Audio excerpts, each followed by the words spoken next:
அனைவருக்கும் வணக்கம். Moderate risk கேட்டகரியில எந்த மக்கள்லாம் வராங்க அப்படிங்கிறத நம்ம பார்க்கலாம். ஸோ ஒரு 1 or 2 வெஜினல் டெலிவரியா இருக்குது, மினிமலா நம்ம பெரினியல் ரீஜன்ல வந்து ஒரு ட்ராமா இருக்குது மினிமலா. ஸோ இந்த மாதிரி இருக்கவங்க, அதே மாதிரி செகண்ட் ஸ்டேஜ் ஆஃப் லேபர் அதுல வந்து கொஞ்சம் ப்ரொலாங்டா இருக்குது, வெயிட் வந்து மோர் தென் 3.5 kg நம்ம டெலிவரி பண்ணியிருக்கோம். ஸோ இவங்க எல்லாமே வந்து ஒரு மாடரேட் ரிஸ்க்ல வருவாங்க.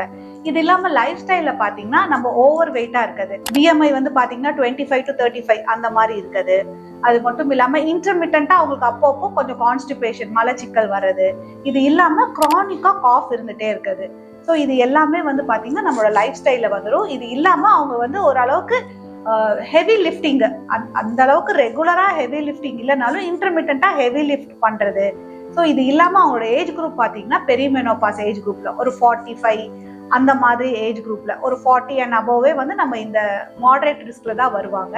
ஸோ இது இல்லாம நம்மளுக்கு ஒரு ஃபேமிலி ஹிஸ்டரி, ஃபர்ஸ்ட் ஒரு அம்மாக்கோ யாருக்கோ வந்து இல்ல நம்ம வந்து அக்காவுக்கோ இவங்களுக்கு வந்து ஒரு ஃபர்ஸ்ட் டிகிரி ரிலேட்டிவ்ஸ்ன்னு சொல்லுவோம், இவங்களுக்கு ஃபேமிலி ஹிஸ்டரி ஆஃப் ப்ரொலாப்ஸ் இருந்துச்சுன்னா இவங்களுமே மாடரேட் ரிஸ்க்ல தான் வருவாங்க. ஸோ இவங்களை நீங்க இமேஜின் பண்ணி பார்த்துக்கோங்க, இந்த மாதிரி எல்லாம் இருக்கு, கொஞ்சம் நீங்க ஓவர் வெயிட்டா இருக்கீங்க, இல்லை நீங்க இந்த டெலிவரிஸ் எல்லாம் இத்தனை ஆயிருக்கு, பேபி வெயிட் வந்து நீங்க வந்து ஒரு 3.5 மேல இருக்குன்னா நீங்க மாடரேட் ரிஸ்க்ல வருவீங்க. ஸோ அடுத்தது வந்து நம்ம ஹை ரிஸ்க் கேட்டகரி யார் யாருன்றதை நம்ம பார்க்கலாம்.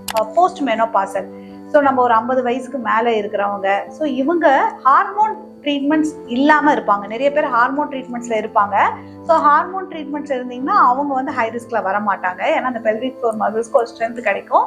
பட் ஒரு ஹார்மோன் ரீப்ளேஸ்மெண்ட் தெரப்பியில இல்லாம இருக்காங்க போஸ்ட் மெனோபாசல் உமன்னா, அவங்க வந்து ஹை ரிஸ்க்ல தான் வருவாங்க.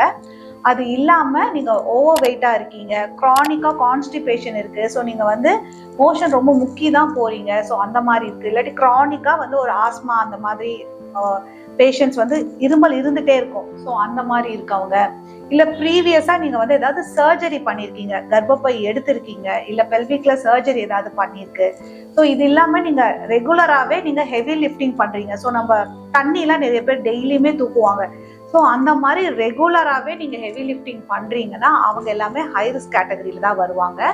ஸோ இது இல்லாம நம்மளுக்கு வந்து கனெக்டிவ் டிஷ்யூ டிசார்டர்ஸ் பிறவில இருந்தே இருக்கும், ஸோ அந்த மாதிரியான கண்டிஷன்ஸுமே ஹை ரிஸ்க்ல தான் வருவாங்க.